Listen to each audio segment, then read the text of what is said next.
തിരുവനന്തപുരത്ത് അമ്മയെ വീട്ടിനുള്ളിൽ തീ കൊളുത്തി കൊന്ന മകൻ മോസിസ് ബിബിൻ പീഡനക്കേസിൽ ജയിൽ ശിക്ഷ അനുഭവിച്ചയാളെന്ന് പോലീസ്. ഇന്നലെ രാവിലെയാണ് മകൻ അമ്മയെ തീ കൊളുത്തി കൊന്നത്. കാറ്റാടി സ്വദേശി നളിനിയാണ് മരിച്ചത്. സംഭവത്തിൽ മയക്കുമരുന്നിനടിമയായ മകൻ മോസിസ് ബിബിനെ പോലീസ് അറസ്റ്റ് ചെയ്തു. ഇളയ മകൻ ജെയിൻ ജേക്കബ് അമ്മയ്ക്കുള്ള ഭക്ഷണവുമായി എത്തിയപ്പോഴാണ് കൊലപാതക വിവരം പുറത്തറിയുന്നത്. അമ്മയുടെ കാൽ മാത്രമാണ് സംഭവ സ്ഥലത്ത് നിന്നും ലഭിച്ചത്. മറ്റ് ശരീരഭാഗങ്ങൾ പൂർണ്ണമായും കത്തി നശിച്ച നിലയിലായിരുന്നു. പ്രതി മോസസ് സ്ഥിരം കഞ്ചാവ് ഉപയോഗിച്ച് അമ്മയെ ഉപദ്രവിക്കാറുണ്ടായിരുന്നുവെന്നും ഇളയ മകൻ പറയുന്നു. കൊല്ലപ്പെട്ട നളിനിയും മകൻ മോസസ് ബിബിനും മാത്രമാണ് വീട്ടിൽ താമസിക്കുന്നത്. പലപ്പോഴും ഇരുവരും തമ്മിൽ വഴക്കുണ്ടാകാറുണ്ട്. കഴിഞ്ഞ ദിവസം രാത്രിയിലും പണമിടപാടിനെ ചൊല്ലി പ്രശ്നങ്ങളുണ്ടായി. തുടർന്നാണ് രാവിലെ മോസസ് ബിബിൻ അമ്മയെ കൊന്നത്.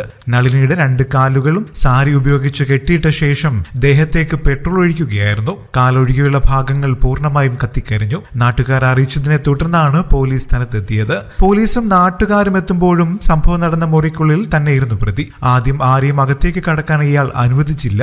സ്ഥിരമായി മദ്യവും മയക്കുമരുന്നും ഉപയോഗിക്കുന്ന ആളാണ് മോസസ്. സംഭവ സ്ഥലത്ത് ഫോറൻസിക് വിദഗ്ധ പരിശോധന നടത്തി മൃതദേഹം പോസ്റ്റ്മോർട്ടത്തിനായി മാറ്റി. കൂടുതൽ വാർത്തകൾക്കും വിശേഷങ്ങൾക്കുമായി ഈ ചാനൽ സബ്സ്ക്രൈബ് ചെയ്യാനും മറക്കല്ലേ. നന്ദി.